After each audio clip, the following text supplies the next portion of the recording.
Today is an exciting day. We have our replacement bilge pump, which I'm going to put in right now. Gonna remove the old one right here.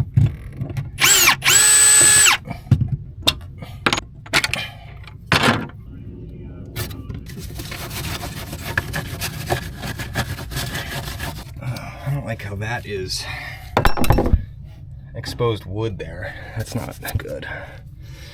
I wonder if I should epoxy that or something. It actually looks like there is water in, or maybe it is epoxied actually. It's pretty hard. Put butyl tape around these screws and on the top here.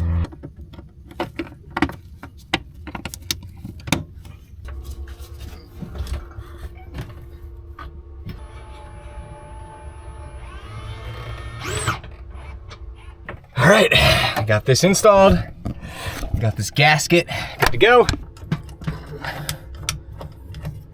All right, I think we're good. It's probably been 5 or 6 years since this tube got any action, so let's see if I feel compression, then I know it's working.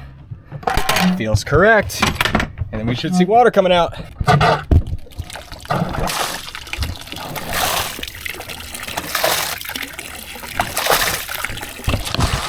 So today we are doing the big Teak job in the cockpit here. So I'm using the Starbright 3-step system, which I used last year and it works super well.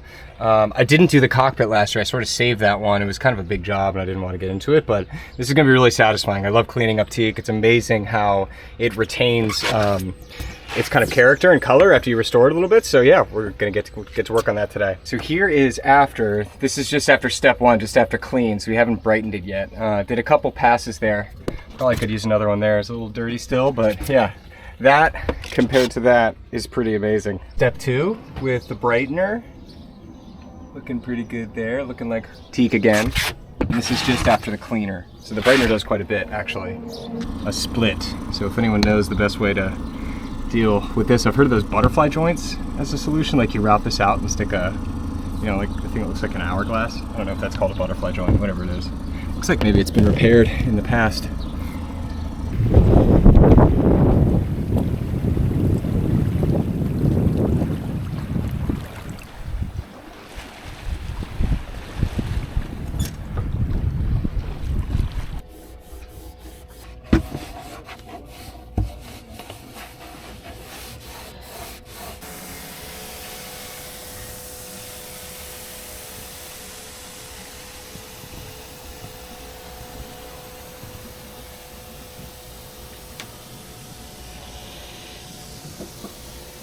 So this water tank is obviously leaking, and I'm gonna try and find out why by taking it apart and seeing if there's like a loose hose connector or something there. But yeah, all that water's ending up in the bilge. There was like 30, 40 gallons of water in the bilge, and it didn't rain, so it's coming from this water tank.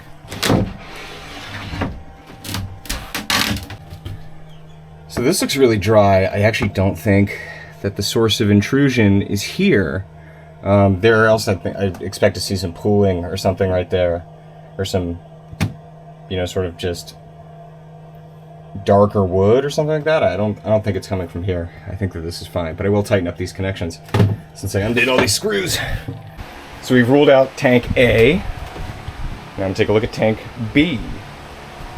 So this one also looks pretty good. I think that it's probably the pump mechanism that's leaking, because this is the uptake for the pump. I just don't understand how that would be possible. Here's something kind of cool. Here's the original manufacturing notes from this water tank. Looks like it was installed by a guy named Todd. It's probably the original tank from 1981. More confirmation this is the problem though. These tanks were full when I left. They're 30 gallons, they're like empty now. So that's gotta be the issue. There's a leak somewhere. I just don't understand where it's coming from. All right, one water tank out. It's weird, I expected the leak to be kind of in the center of it, but I don't see anything so far. So I'm filling it up outside. Because if I fill it up, it'll start leaking somewhere. And we'll be able to know where that place is.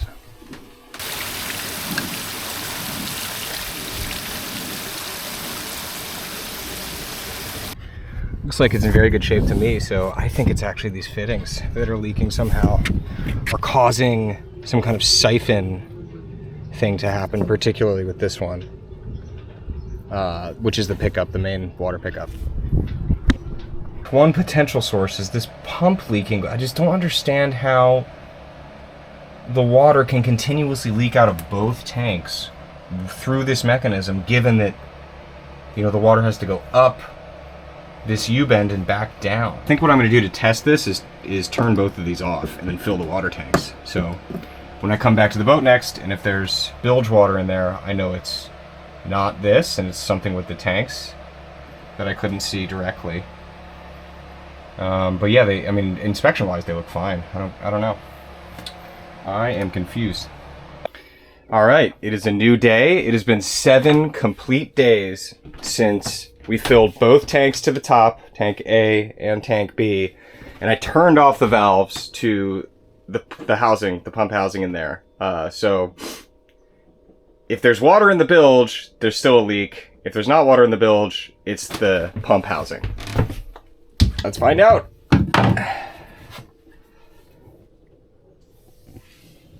Okay, there's a little bit, but it's way better. Way better. Yeah, full. Still full. Awesome.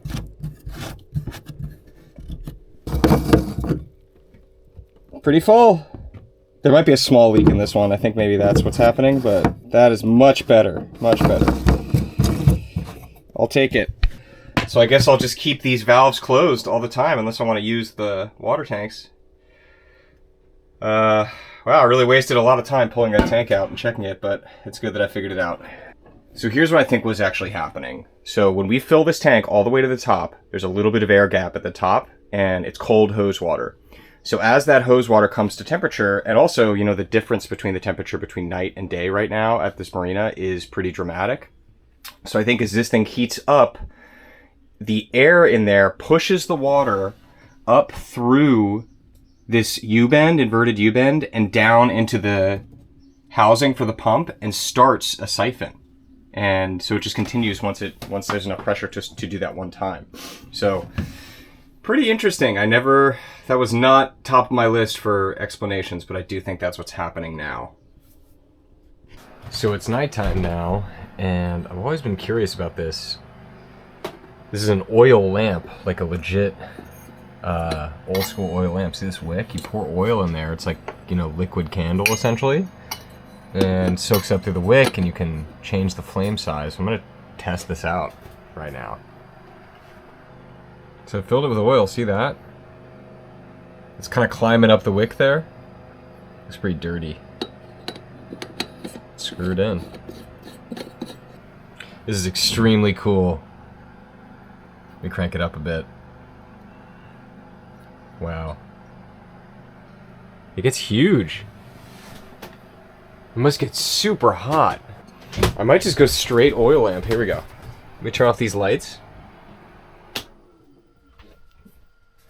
Now it's oil lamp only.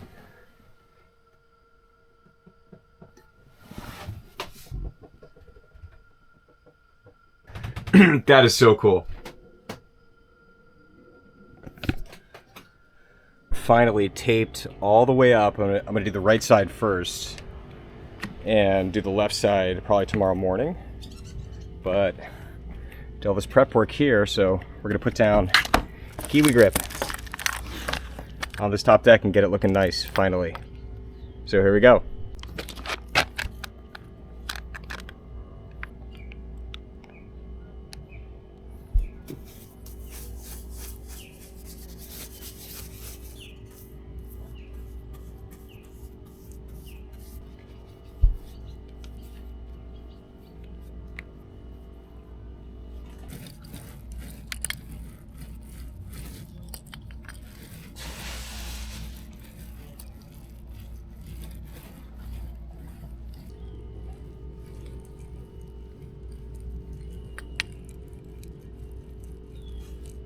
All right, we got one side done. Look at the difference, that's incredible. It's a side by side. Old, new, old, new. Very nice.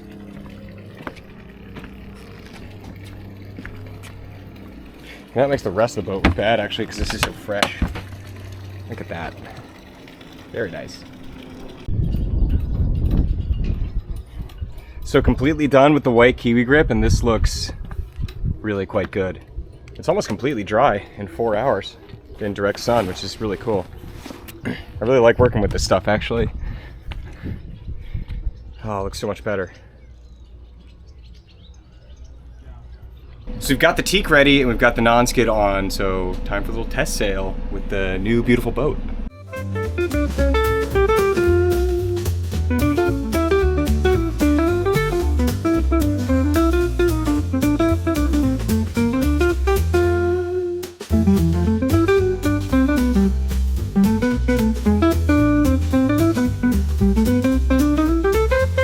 So I found this cute little aluminum winch in, there's basically like a free stuff box here at the marina. I think I'm gonna use it for the halyard winch, this little winch here, which until now just didn't have a winch handle for it, but I guess it'll do just fine. These are expensive too now. I mean, even the plastic ones are like $50, $60. It's getting kind of ridiculous. Wow, it looks so much better up here. It's like an actual boat. Really clean. Unfortunately, I realized this is kind of not white, so maybe I need to paint this now. Such is life with boat maintenance. Such is life on boat maintenance. Such is life with boat maintenance.